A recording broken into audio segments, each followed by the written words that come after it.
introduire oui, un mot de bienvenue et ensuite, Shirley va présenter nos conférencières à nos participants et ensuite on va donner la parole à nos conférencières pour nous présenter, faire la présentation.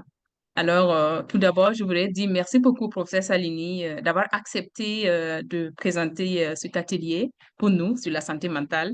Merci également à Winnie, Daniel et à Tania d'avoir également accepté euh, de participer à cette présentation sur la santé mentale.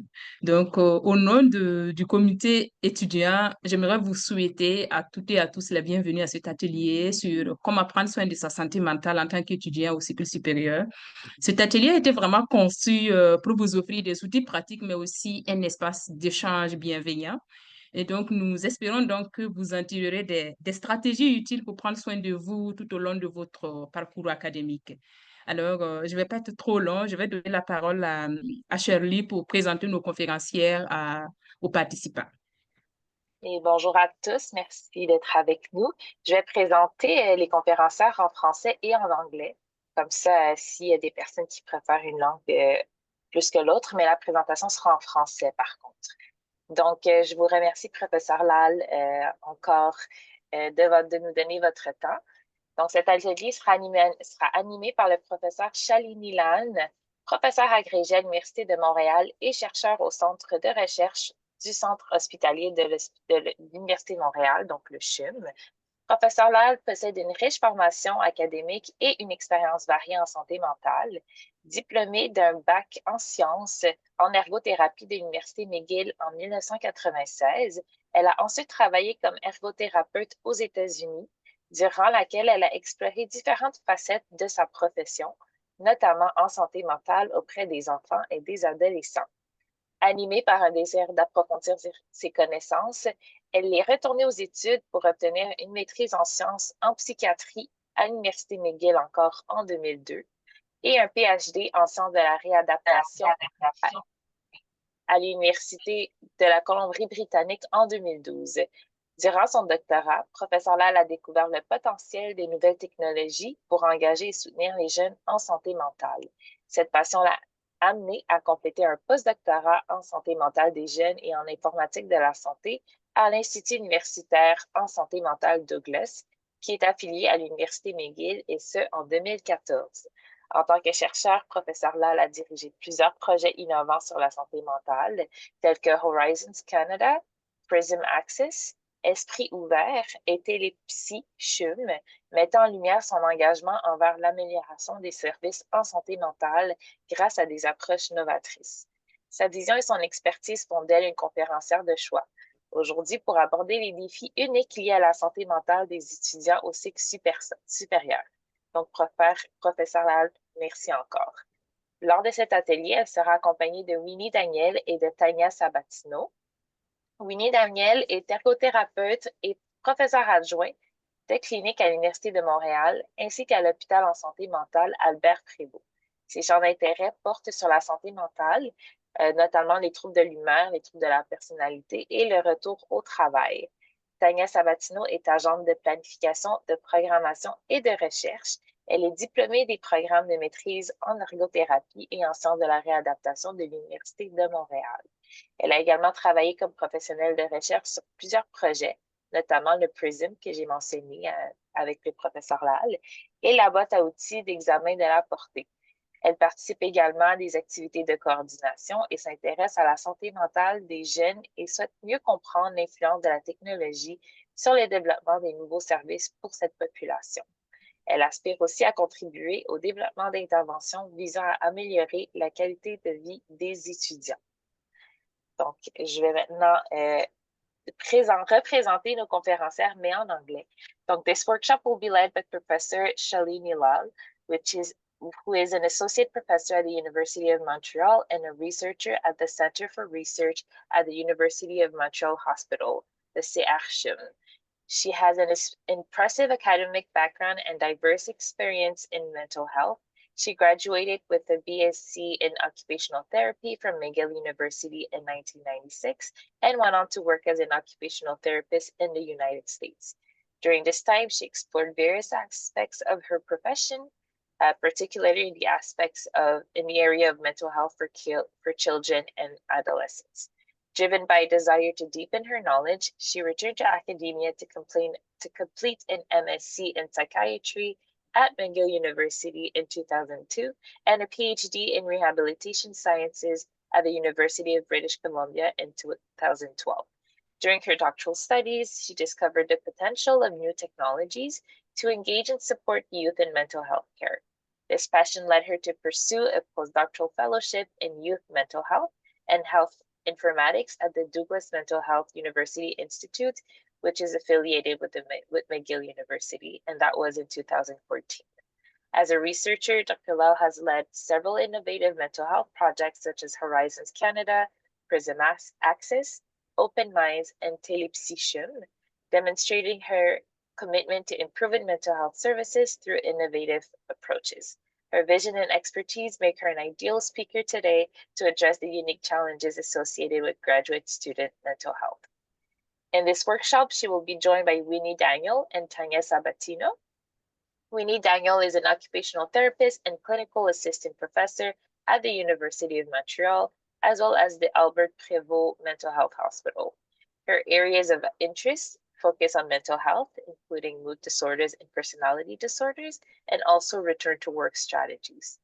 Tanya Sabatino is a planning, programming, and research officer. She holds a master's degree in occupational therapy and in rehabilitation sciences from the University of Montreal. She has worked as a research professional on several projects, including PRISM and the Scoping Review Toolkit.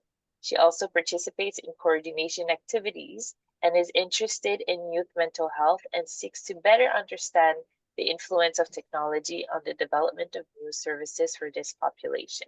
She also aims to contribute to development of intervention to improve students' quality of life. So thank you, all three of you, for being here today and giving us your time and expertise.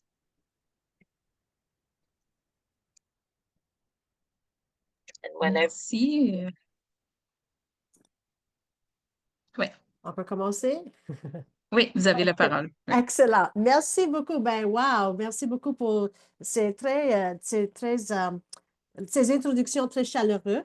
Alors, merci beaucoup aussi pour l'invitation.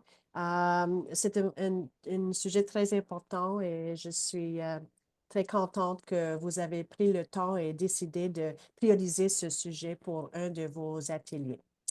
Alors, bonjour, bonjour. Et je vais commencer tout de suite avec quelques questions pour vous. Puis ensuite, on va rentrer plus dans notre présentation. Alors, pour cette partie-là, puis pour toute la présentation, s'il y a des gens qui sont plus confortables de répondre en anglais, vous pouvez répondre en anglais comme ça, comme oralement, ou bien vous pouvez répondre en anglais aussi dans le chat. Alors, n'hésitez pas. Puis, dans la discussion aussi, vous pouvez demander des questions en anglais ou bien répondre ou bien partager vos choses. So, what I was just saying is, if you're more comfortable in responding in English, feel free to do that in the chat. At any time, just feel free to speak in English. There's no worries.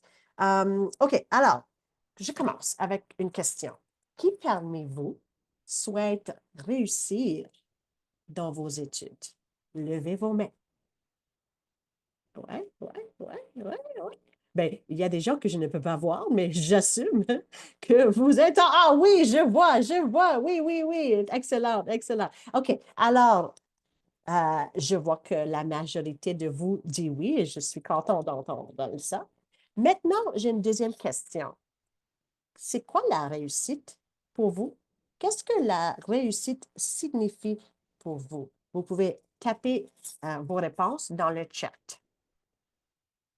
Je vous donne quelques secondes. Puis, Winnie et Tanya, vous êtes bienvenus aussi à répondre à les questions. C'est quoi la réussite? Si vous dites que vous voulez réussir dans vos études, if you say that you would like to be a successful graduate student, what does success mean for you? What does it look like?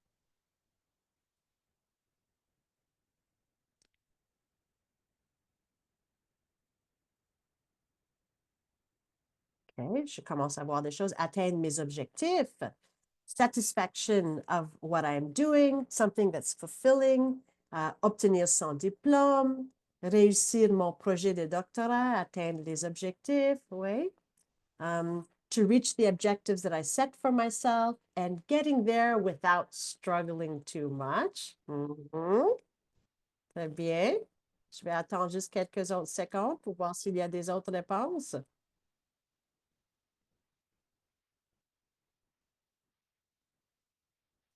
OK. Je vais continuer, mais vous êtes bienvenus de continuer de répondre. Mais ce qu'on peut voir, c'est que la réussite peut signifier différentes choses pour différentes personnes. Mais un facteur commun qui vous aidera à atteindre votre version de succès est de préserver votre santé d'ici à la fin de vos études, qui peuvent prendre 2, 3, 4, 5 années, dépendamment de où ce que vous êtes dans votre trajectoire. Puis ensuite, suite à vos études, aussi d'avoir une bonne santé, c'est quand même important et c'est aussi un facteur qui va contribuer à votre réussite. Puis, un élément clé de votre santé est votre santé mentale. Puis, je vois qu'on a à peu près 19 personnes qui sont venues ici. Alors, avoir pris le temps d'être ici aujourd'hui, c'est vraiment un grand pas vers la prise en charge de votre santé mentale, parce que je sais que vous pouvez faire plusieurs d'autres choses pendant votre heure de midi. Et en fin de compte, je pense que être ici aujourd'hui, c'est vraiment une bonne pas vers votre succès et votre réussite en tant qu'étudiant. Alors, avec tout ça, j'aimerais dire que c'est avec grand plaisir que je vous souhaite la bienvenue à notre petit atelier, petite présentation sur la santé mentale pour les étudiants. Puis avec ça, on va ouvrir notre diaporama, puis on va rentrer dans notre présentation. Est-ce que c'est là déjà? Oui, Ah ouais, attends, parce que moi, je ne le vois pas. Il faut que je le voie.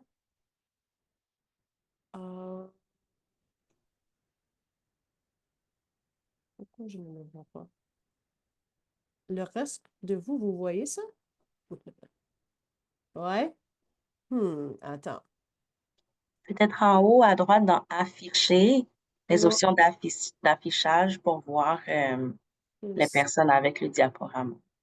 Peut-être que je vais juste ouvrir mon...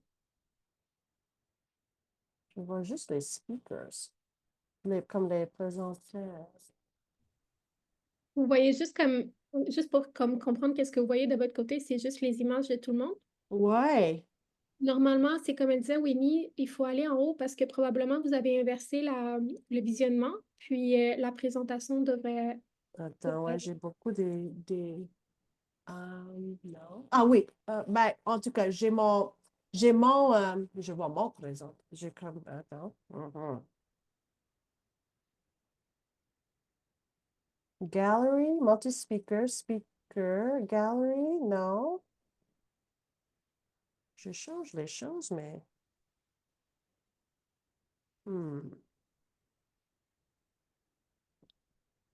Peut-être que je vais enlever mon... Donne-moi juste une dernière chance. Je vais essayer une dernière chose. Sinon, peut-être dans la barre en bas, comme avec toutes les options audio, vidéo et tout, il y a peut-être une option... C'est étrange parce qu'avant, je l'ai vu tout, c'était correct. Ah, tiens, ce petit screen. Ah ouais, OK, attends. Ouais. Voilà, je l'ai. OK. Désolée pour ça. OK, alors on continue, prochaine diapo.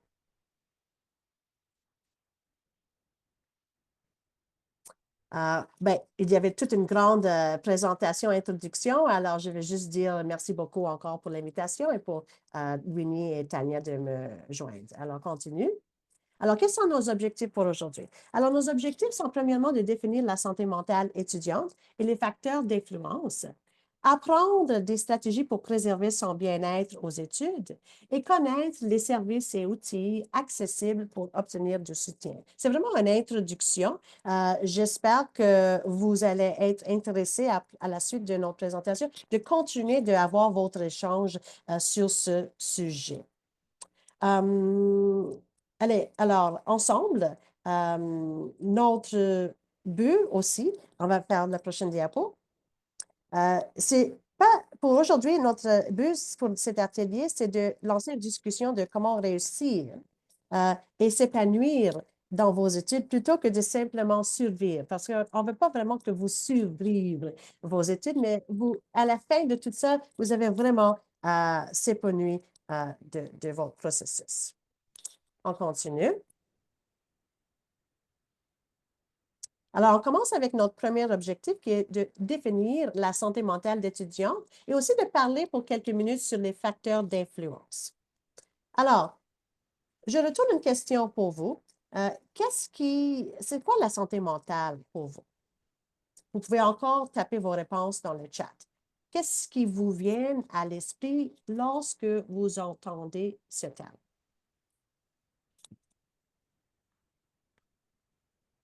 Puis peut-être, Tania, tu peux lire les réponses, si tu vois les réponses, parce que j'ai comme plusieurs choses devant moi maintenant. Oui, absolument.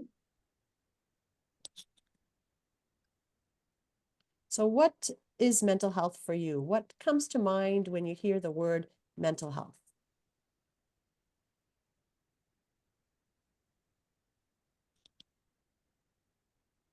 Donc, on a une première réponse de Viviane qui nous dit avoir un équilibre ou une paix sur le plan psychologique.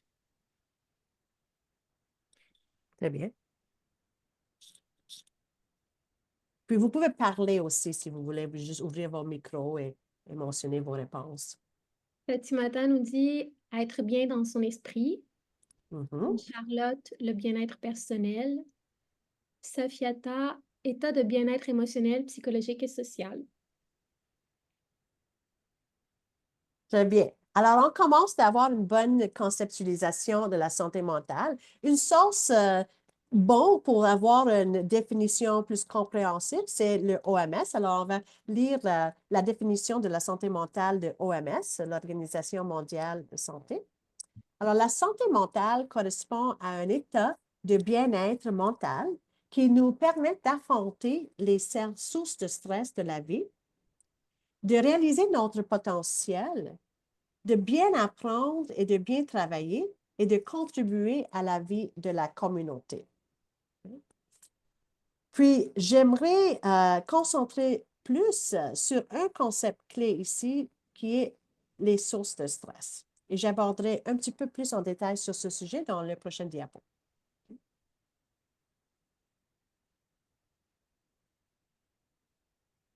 Les études supérieures peuvent être une source de stress dans votre vie. Vous, en tant qu'étudiant, vous jonglez avec de nombreux rôles et responsabilités. Vous suivez des cours, vous menez des recherches, vous publiez des articles, vous faites des présentations, vous participez des fois à l'enseignement, vous encadrez vos camarades, vous coordonnez des projets, vous gérez des tâches administratives, etc., etc. Et toutes ces tâches peuvent prendre beaucoup de temps, surtout lorsque vous apprenez à les faire pour la première fois. Prochaine diapo. En plus des exigences académiques, il peut y avoir des autres facteurs qui peuvent affecter la santé mentale d'un étudiant. Par exemple, les facteurs personnels. Ça peut être, par exemple, un élément de votre santé ou santé physique ou bien quelque chose dans votre famille. Il y a aussi l'équilibre et des habitudes de vie. Les relations interpersonnelles, les relations avec les amis, les relations avec les personnes intimes, les finances, le manque des ressources universitaires et l'environnement, etc. Puis en ce qui concerne l'environnement académique, prochaine diapo, nous avons une culture de travail excessive au point que surmenage est devenu une habitude. Il faudra alors faire un effort collectif pour changer ce paradigme et entre-temps, je vous conseille de ne pas vous laisser piéger par cette habitude. Okay? Et c'est par mes réflexions, plusieurs années avant vous, dans ma carrière, que je retourne ce message parce que c'était bon, ça aurait été bon si quelqu'un m'a donné ce message au début de ma carrière au lieu de à la fin. Alors, il est important aussi, prochaine diapo, de noter que les facteurs de stress ne sont pas répartis de manière égale parmi tous les étudiants. Okay? Par exemple, les étudiants internationaux peuvent rencontrer des défis supplémentaires tels que l'éloignement de leur famille, les barrières linguistiques, les différentes attentes académiques qu'ils sont habitués avec. Les groupes minoritaires peuvent aussi faire face à la discrimination ou ils peuvent ressentir un sentiment d'exclusion ou d'un manque d'appartenance. Le stress peut également être présent à différents moments de votre vie, lors des transitions, par exemple, telles que la rédaction de la thèse finale, les périodes d'examen, ou les événements de votre vie personnelle, comme une maladie ou même un décès d'un membre de famille. Alors, tout ça veut dire que vous pouvez ressentir plusieurs différentes sources ou facteurs de stress à travers votre trajectoire de vos études. Et c'est quand même important et une bonne part que vous faites pour vraiment réfléchir sur les différentes stratégies que vous pouvez implémenter pour préserver votre santé mentale. Alors, prochaine diapo.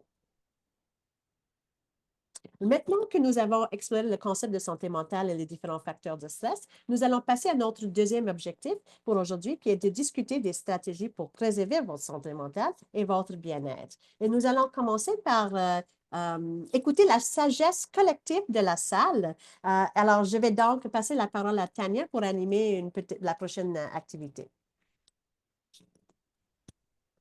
Donc, en fait, je vous demanderai de scanner le code QR, puis ça va vous permettre, avec le code que vous voyez à l'écran, de pouvoir accéder à une page où on va pouvoir tous ajouter quelle est notre réponse à la question posée. Je vais vous laisser quelques petites secondes pour scanner le code QR, puis je vais montrer la diapositive.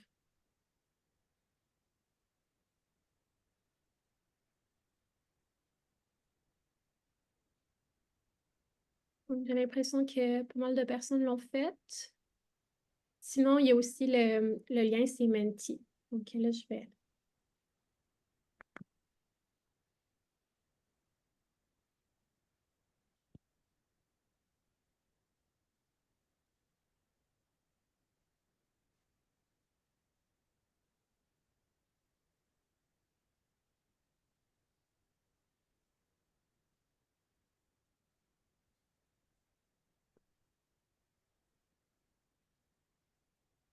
Et donc, on voit un peu les réponses qui commencent à rentrer.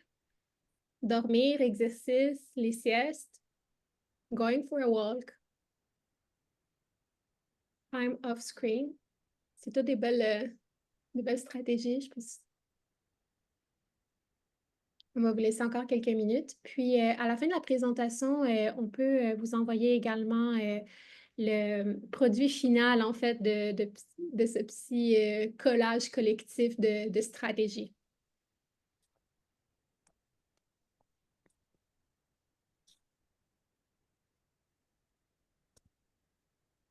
On voit qu'il y en a certains qui reviennent quand même.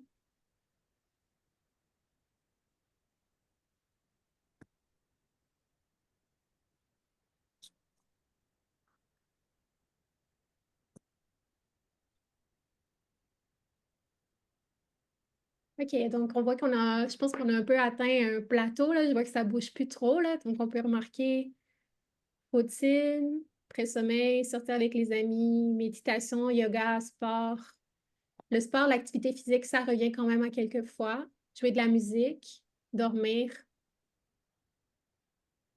méditation. Donc, je pense que c'est un bon début de stratégie collective qu'on peut tous se partager, puis prendre exemple les uns sur les autres.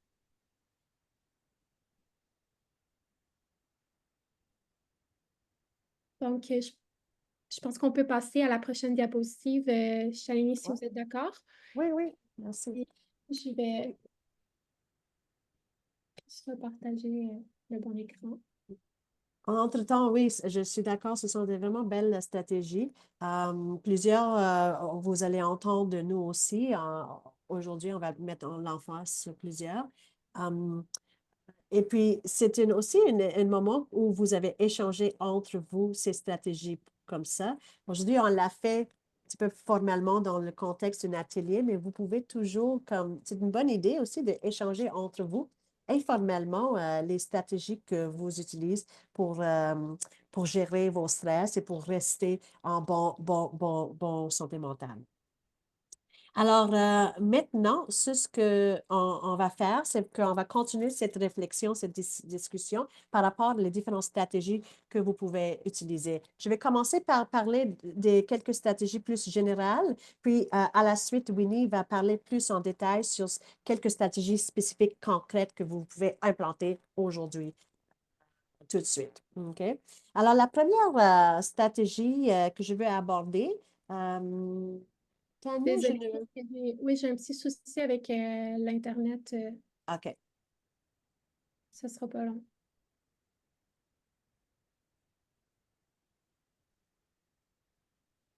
Je vais continuer en entre-temps. Alors, la première stratégie que je veux vous aborder, c'est l'importance de prioriser vous, c'est-à-dire prioriser votre santé et votre équilibre de vie. C'est particulièrement important parce que la vie d'un étudiant aux études supérieures manque souvent de structure. Vous êtes autodirigé, vous êtes autonome la plupart du temps, et il n'y a pas de limite au temps que vous pouvez consacrer à certaines tâches. Vous pouvez facilement passer des heures et des heures sur les analyses des données, sur l'écriture de votre thèse, sur les présentations, etc., ce qui peut rendre difficile le maintien d'une routine équilibrée. Alors, dans toutes ces responsabilités, je dirais que le plus important, toutes les responsabilités que vous avez comme un étudiant, c'est vraiment votre équilibre de vie. Et cela veut dire, par exemple, de prendre le temps de faire les choses autres que votre travail. Je sais que c'est intéressant d'entendre ça d'une prof chercheur, mais c'est ça ce que je pense c'est l'importance du message aujourd'hui, de prendre de prendre le temps de faire des choses autres que votre travail et qui sont importantes pour votre santé. Qui veut dire, par exemple, manger sainement. Prendre le temps de manger sainement, faire de l'exercice, comme plusieurs entre vous ont déjà mentionné, c'est quelque chose comme une stratégie que vous utilisez. S'assurer de bien dormir. Ce sont des stratégies que vous le savez, j'imagine déjà, mais j'aimerais vraiment mettre l'emphase sur ce parce que au long terme, ça va vous aider à réussir vos études en bonne santé. Prochain point, c'est de faire régulièrement un check-in avec vous-même et reconnaître le besoin de demander de l'aide.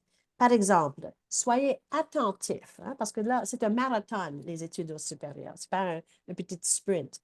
Alors, au fur et à mesure, soyez attentif aux signes d'épuisement physique, signes d'épuisement mental, perte de motivation, si vous faites beaucoup des erreurs dans votre travail soudainement, des symptômes d'anxiété, des symptômes de dépression.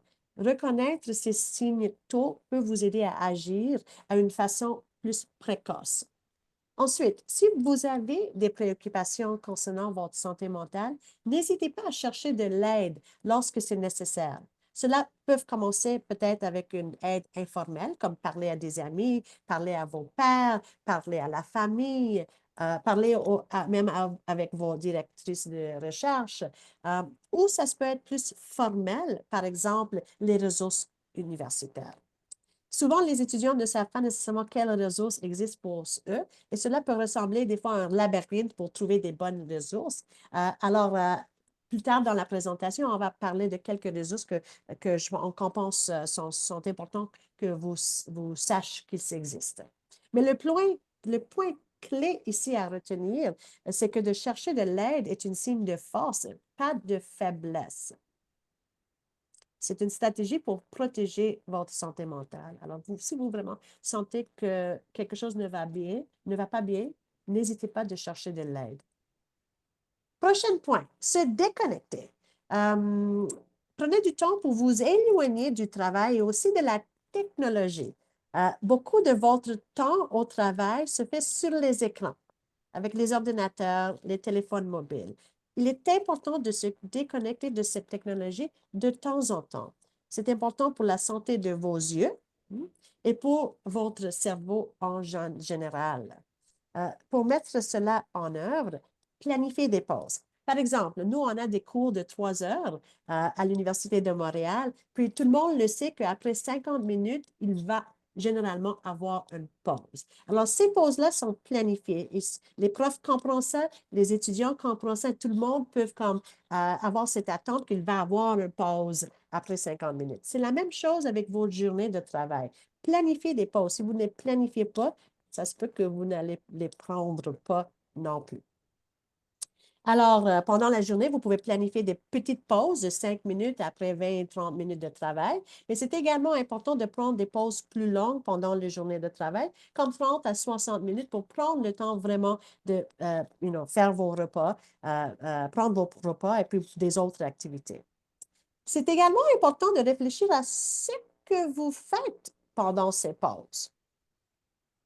Par exemple, si vous passez 1 heure sur l'écran avec l'analyse détaillée des données et ensuite, pendant votre pause, vous êtes sur Instagram ou quelques médias sociaux pendant votre pause, mais vous n'avez pas vraiment donné à vos yeux et à votre cerveau une chance de se détendre.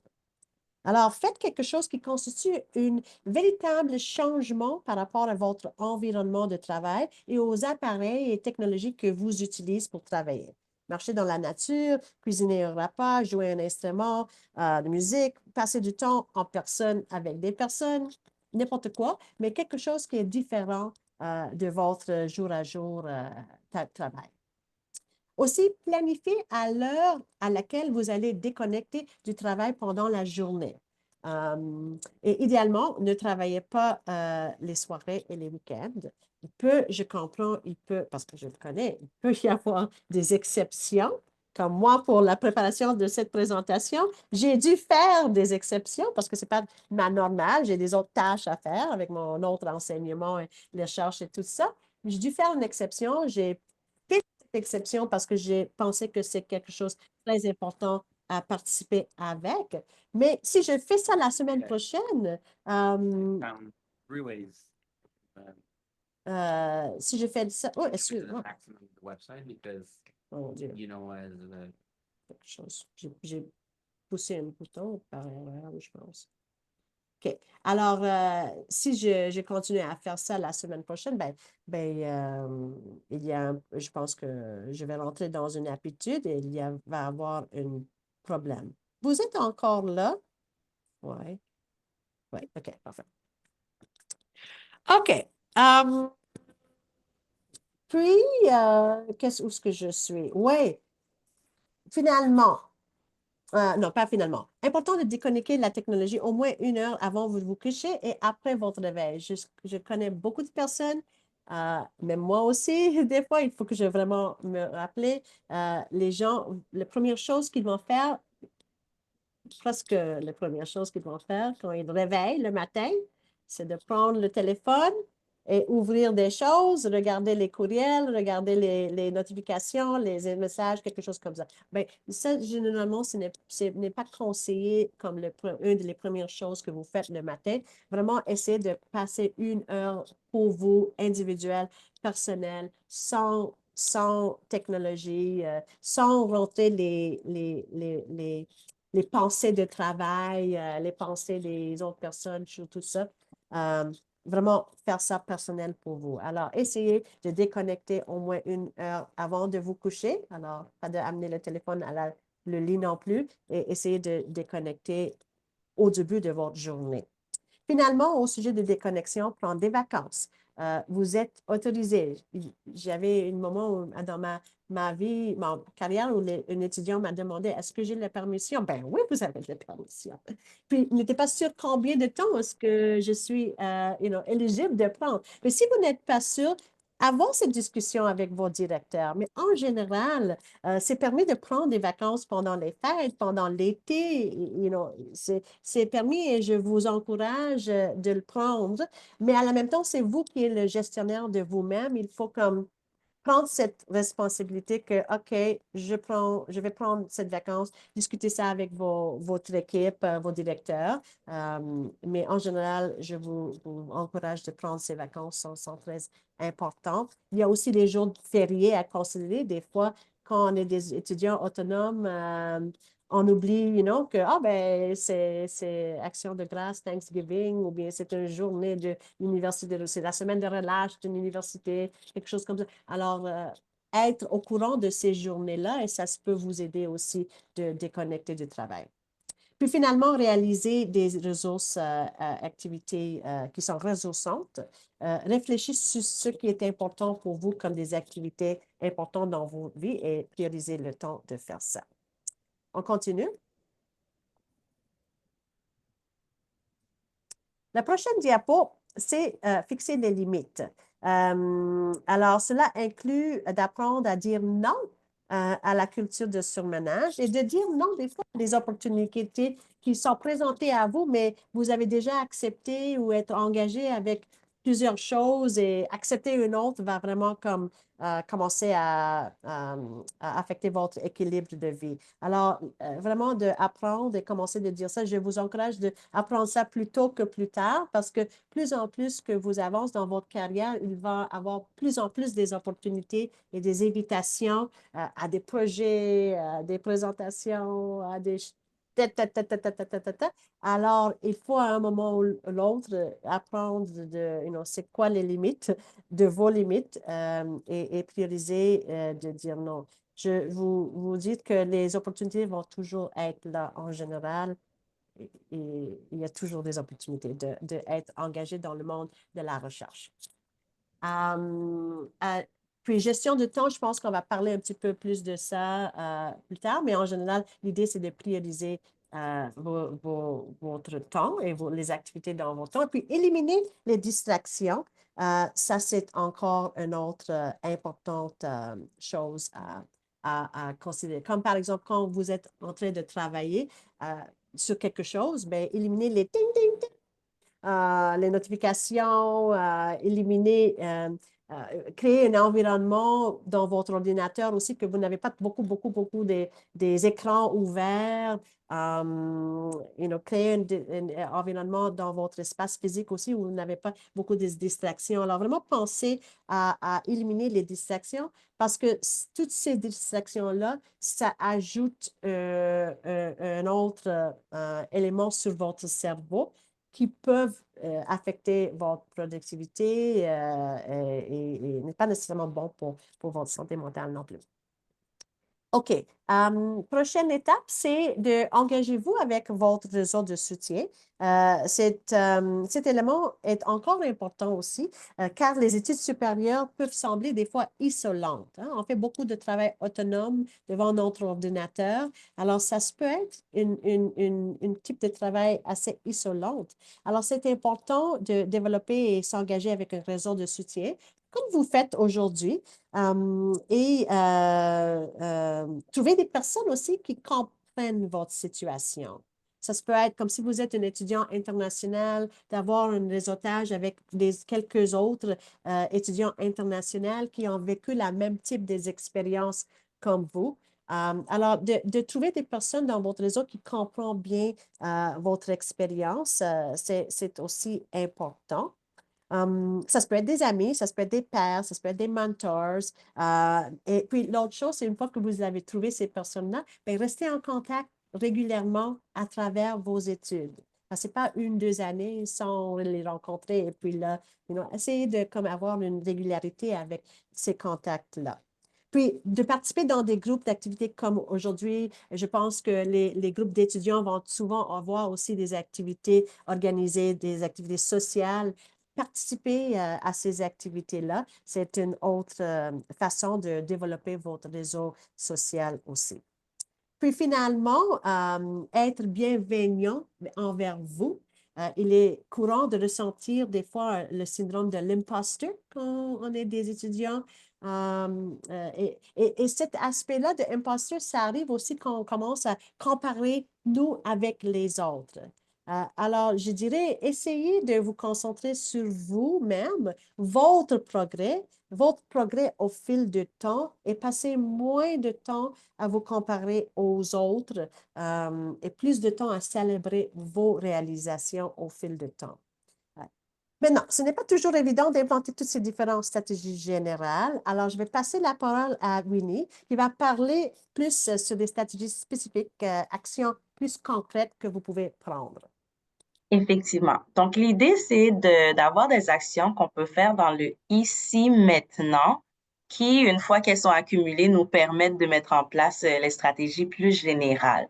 Puis, quand on pense au rôle d'étudiant, quand on pense à la santé mentale en général, il y a des actions qu'on peut faire qui visent plus le corps, puis vous savez que nos émotions passent beaucoup par notre corps, ce qu'on va ressentir.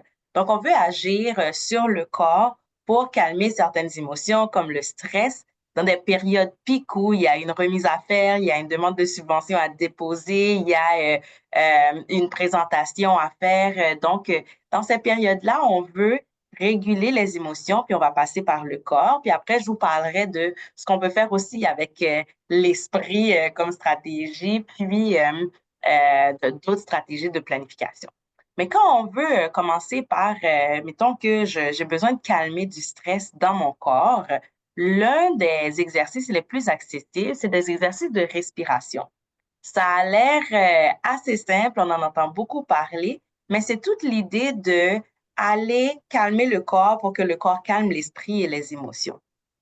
Puis je vous donne des petites stratégies pour s'en rappeler. Il y a la respiration profonde avec le 4-4-8. C'est juste des chiffres qui nous rappellent on veut inspirer sur 4 secondes, retenir sa respiration 4 secondes, puis ensuite expirer sur 8 secondes. Puis pourquoi est-ce qu'on fait ça? Mais quand je vais expirer plus longtemps, ça va aller faire un peu un massage aux nerfs qui régule quand je suis en suractivité ou quand je me calme. Puis, je vais aller chercher cette réaction de mon corps où je vais me calmer. Donc, des fois, c'est dans un moment où je suis en train de réfléchir à la prochaine phrase que je vais écrire, puis où les pensées tournent en rond dans ma tête, puis j'ai l'impression que ça m'active trop dans mon stress. Je peux juste prendre quelques secondes, puis inspirer, retenir ma respiration et expirer. Puis, uniquement 5 minutes de respiration profonde où je vous invite à le faire. Inspirez sur 4 secondes. Retenez votre respiration. Expirez tout doucement sur 8 secondes.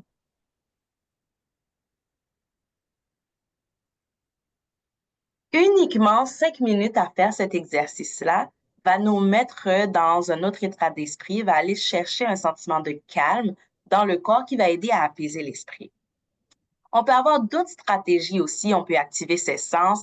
Le 5-4-3-2-1, si vous ne le connaissez pas encore, c'est une stratégie où j'aide mon cerveau à trouver une distraction rapide pour me sortir du stress. Ensuite, je peux y revenir, mais ça crée une coupure. Donc, 5 choses que je peux voir autour de moi.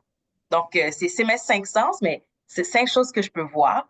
Ensuite, 4 choses que je peux entendre. Des fois, j'entends le ronronnement de mon ordi en ce moment. J'entends des pas un peu plus loin. J'entends ma propre voix qui parle.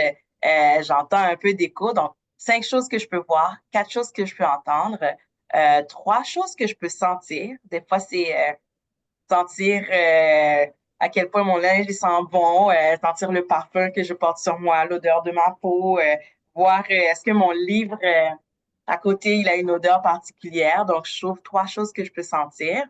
2 choses que je peux toucher autour de moi.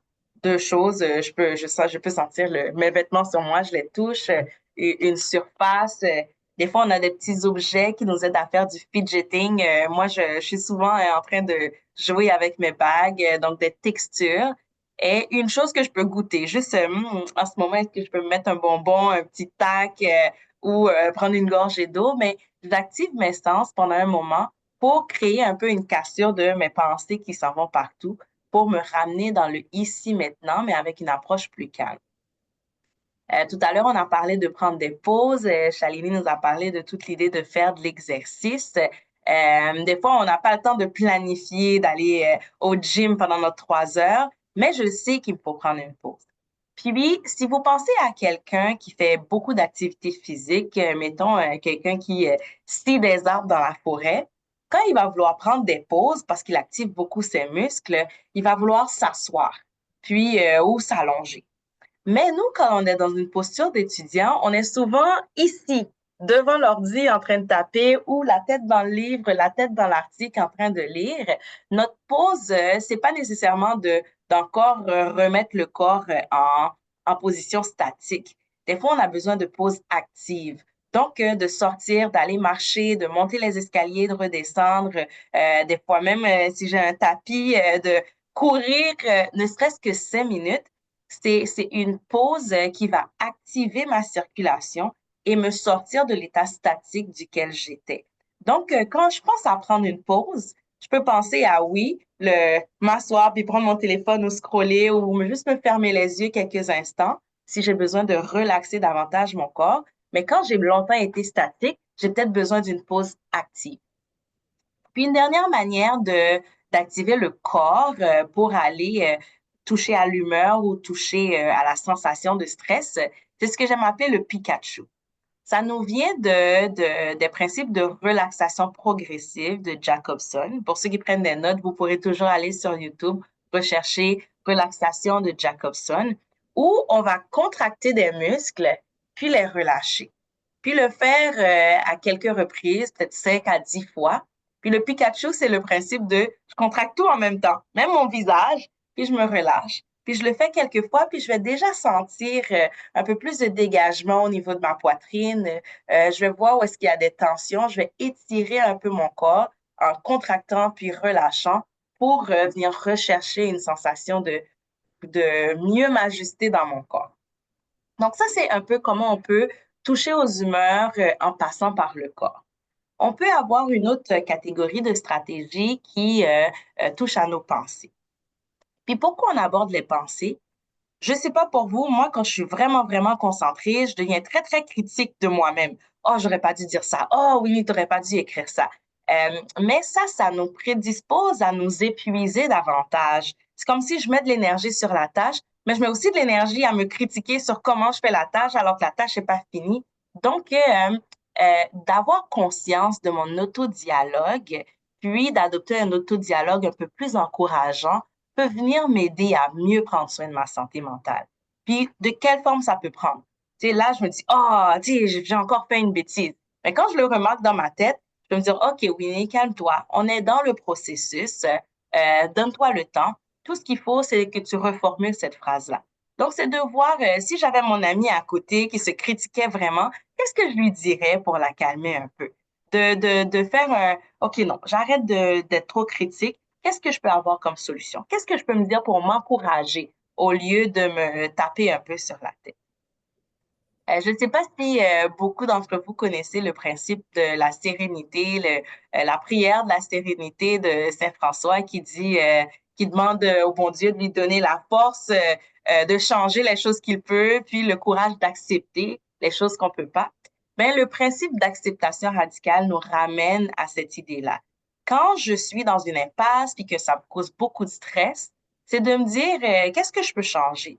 Les choses que je peux pas changer dans les prochaines 5, 10, 15, 20 minutes, ben, je lâche prise là-dessus, puis je me concentre sur où je peux appliquer des solutions. Donc, l'acceptation radicale que maintenant, je suis bien stressée à savoir est-ce que le dépôt que je viens faire, est-ce que ça va être accepté, est-ce que je vais avoir... Mais j'ai pas de contrôle là-dessus une fois que je l'ai déposé. Fait que je ferme les yeux. Je vais aller me concentrer sur ce qui me permet de faire un changement concret pour un peu travailler mon sentiment d'être efficace dans ma tâche. Il y a des ressources comme une application qui s'appelle Petit Bambou qui peut nous accompagner pour faire de la méditation au quotidien, pour ceux que ça intéresse. Puis, il y a des stratégies spécifiques comme le stop d'accept. On peut trouver sur Internet aussi, je vous les nomme, vous pourrez les chercher, qui sont des stratégies pour tolérer la détresse ou réguler les émotions qui nous viennent des principes de thérapie en général. Je vais arriver à la dernière catégorie de stratégies qu'on fait pour complémenter un peu ce que nous disait Shalini. L'idée on est autonome dans la gestion de son temps, puis des fois, on ne sait pas trop comment s'y prendre.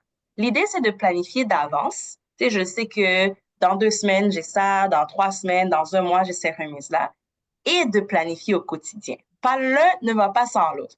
Donc, je sais que j'ai planifié ma semaine d'avance, mais ce matin, quand je me réveille, je me remets en tête un peu ma planification de la journée. Qu'est-ce que je fais en matinée? À quel moment je prends des pauses? Qu'est-ce que je fais en soirée? Puis la stratégie que j'aimerais vous proposer, c'est de toujours placer vos moments de pause puis vos moments de vacances en premier dans votre agenda. Parce que le reste, il faut qu'on se débrouille pour qu'il fasse. Il faut qu'on réponde aux échéanciers. Il faut qu'on y arrive. Ça va arriver. Mais ce qui est le plus facile qu'on va mettre de côté, c'est nos pauses, notre sommeil, notre alimentation. Donc, c'est ça qu'on a besoin de planifier en premier. Puis le reste, on va venir le placer. Et quand je me trouve dans des boucles où j'ai l'impression de tourner en rond, la deuxième catégorie nous parle de l'idée de varier ses tâches. Dès que j'ai l'impression d'être inefficace dans une tâche, j'ai plein de choses à faire. Il y a des tâches qui me demandent, j'ai des courriels à répondre, j'ai des documents à remplir, j'ai des lectures à faire. L'idée, c'est que de me mettre des échéanciers, de me dire, je vais passer 2 heures là-dessus, je vais passer 1 heure là-dessus, puis de varier mes tâches pour réduire mon sentiment d'épuisement mental. Quand ça fait 8 heures que je lis des articles, à un moment donné, ça ne rend plus. Quand ça fait 8 heures que j'essaie d'écrire, à un moment donné, je ne produis plus. Donc, de varier me permet de rester dans une certaine efficacité, de me dire que c'est mieux de passer 1 heure sur chaque chose puis de revenir plusieurs fois dans la journée sur la tâche que de rester 3 heures puis finalement, c'était plus ou moins productif. Puis, j'ai aussi un exercice d'autoconnaissance à faire, de savoir c'est quoi mon meilleur pic d'énergie, puis c'est quoi les tâches qui me demandent le plus d'énergie, puis d'arrimer ces moments-là. Quand j'ai plus d'énergie, je mets sur les tâches qui en demandent le plus, puis quand il m'en reste plus, puis que j'ai encore des tâches à faire, ben je vais me mettre ces moments-là, je vais arrimer avec ces moments-là. Mon exemple, c'est que moi, ça me prend pas beaucoup d'énergie répondre à des courriels, mais ça va me prendre beaucoup d'énergie préparer un cours. Puis, je sais que j'ai beaucoup d'énergie le matin. Fait que moi, dans ma planification, le matin, je prépare mes présentations, je prépare mes choses. Puis, dans les 2 heures qui me restent dans la journée où j'ai moins de focus, ben là, je peux aller lire mes courriels puis faire des réponses rapides. Je vais m'arrêter là pour les stratégies. On va tout de suite passer à notre troisième objectif de connaître les services et outils accessibles. Je pense que la prochaine diapo, c'est encore moi. Donc, ici à l'université, il y a des ressources qui sont disponibles pour vous. Le réseau des sentinelles, c'est des personnes qui sont comme moi, des professeurs, des techniciennes, des agentes de secrétariat qui ont une formation pour être la première porte où vous pouvez avoir quelqu'un qui vous écoute. De dire que, ouf, je ne sais pas par où commencer, je ne sais pas vers quelles ressources me tourner. Cette semaine, ça va moins bien. À qui je peux parler? Au Pavillon Parc, je ne sais pas si c'est universel, mais je sais qu'ici, à l'école de réadaptation, à côté des ascenseurs, il y a une liste des ressources, des sentinelles sur chacun des étages. Au 3e étage, quand on se dirige vers l'école de santé publique sur le Babillard, il y a une liste des 17 sentinelles qu'il y a à l'université. Sinon, on écrit sur Google Sentinelle Université de Montréal, puis on voit qui est-ce qu'il y a dans notre pavillon, puis on peut aller lui parler 5-10 minutes. Il y a le site web Tout le monde a débat qui permet de faire un peu, en répondant à des questions, de nous donner certaines ressources. Puis, celui sur lequel je mettrai l'emphase, c'est le bureau d'aide point de repère. C'est le bureau de soutien psychologique qui va de maintenir une bonne santé mentale à aborder une détresse quand on vit une crise, qui ont toutes sortes de ressources, à la fois pour des stratégies d'études que pour du soutien psychosocial. Puis, sur leur site web, ils ont une panoplie d'autres ressources vers lesquelles nous diriger. Il y a des personnes qui sont des conseillères académiques qui travaillent, qui aussi offrent des disponibilités. On peut prendre des rendez-vous avec cette personne sur le site web. Donc, c'est une excellente ressource. Puis ce site web aussi, le bureau Point de repère peut aussi nous mettre en contact avec le centre de santé et de consultation psychologique quand on a besoin d'un soutien à plus long terme que des rencontres ponctuelles. Dernière chose que je mentionnerais, ça nous emmène à la prochaine diapo, c'est Tania qui nous a gracié d'une liste de ressources. Est-ce que je te laisse en parler, Tania? Je vais y aller très brièvement. En fait, oui, vous pouvez scanner le code QR pour voir l'ensemble des ressources. Je vois que le temps défile, donc je ne vais pas m'attarder à vous les présenter maintenant pendant la présentation. Mais on a vraiment inclus, c'est sûr que ce n'est pas une liste exhaustive, il y en a vraiment beaucoup, mais on trouvait ça important que vous ayez quand même des outils pour aller voir différentes sortes de ressources qui peuvent être disponibles pour vous. Donc, n'hésitez pas à la consulter avec le code QR et nous, on peut aussi vous envoyer le PDF directement après la présentation.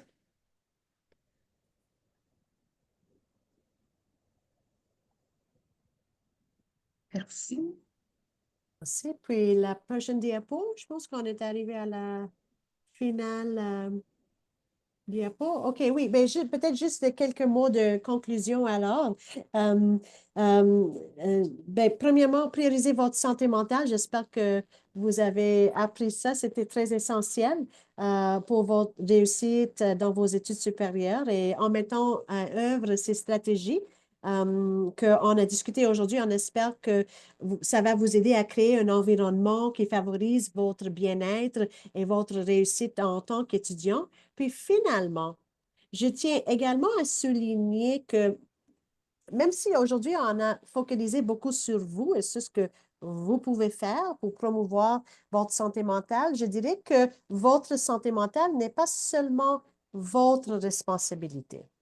La santé mentale dans le milieu académique, qui inclut la santé mentale des étudiants, la santé mentale des professeurs, la santé mentale des professionnels de recherche, est une responsabilité collective.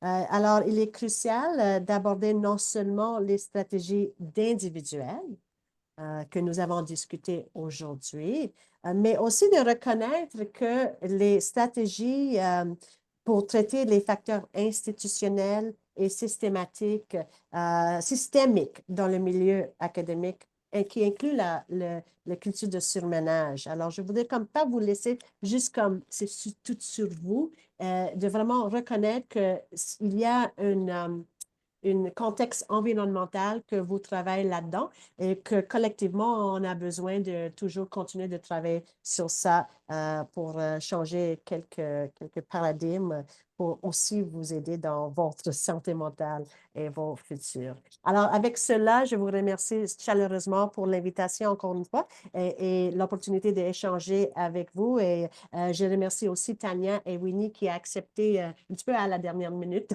de participer avec moi à cette présentation. Je trouve que ça vraiment va nous aider de faire une présentation plus compréhensive pour vous. Merci. Merci, merci beaucoup, merci professeur Salini, merci Tania, merci Winnie pour cette belle présentation interactive, merci pour les différentes stratégies, merci pour les ressources. Ça va être vraiment utile pour nous, pour tous les participants, j'imagine. Merci beaucoup.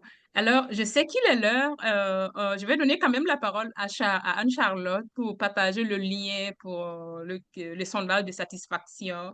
Voilà, donc Puis on est n'hésitez ici pas à pour laisser. quelques minutes. Si jamais il y a des commentaires ou bien des questions, on peut rester aussi Oui, pour quelques minutes, j'espère. exactement. OK, parfait. Oui, en attendant qu'elle partage le sondage de satisfaction, alors s'il y a des questions, voilà, n'hésitez pas. Vous pouvez écrire dans le chat ou lever la main. J'ai mis le sondage de satisfaction pour l'atelier dans le chat si jamais vous avez un peu de temps pour y répondre, pour nous aider à Ah, améliorer nos prochaines activités. Merci. merci. Ah, je vois quelques commentaires dans le chat aussi. Oui. Alors, il y a quelqu'un qui a dit merci beaucoup. My takeaway is scheduled breaks and vacations first. That's good, that's good. Excellent. Beaucoup de merci, je vois. Merci, OK, parfait. Ben, c'est ça, très bien. Oui, OK, parfait. Alors, merci. Alors, il n'y a pas de questions. Peut-être que les gens peuvent poser les questions. Après, on pourrait vous les transmettre Ouais. dès qu'on reçoit les questions après. Merci beaucoup et j'aimerais aussi dire merci beaucoup à nos participants. J'espère que... Est-ce que j'ai pas de... Ah oui. J'espère que vous avez pu avoir des outils et des stratégies nécessaires pour prendre soin de votre santé mentale tout au long de votre parcours académique. Merci beaucoup de vous avoir inscrit pour participer à cet atelier. Prenez bien soin de vous. Merci beaucoup et au revoir. Merci. Merci.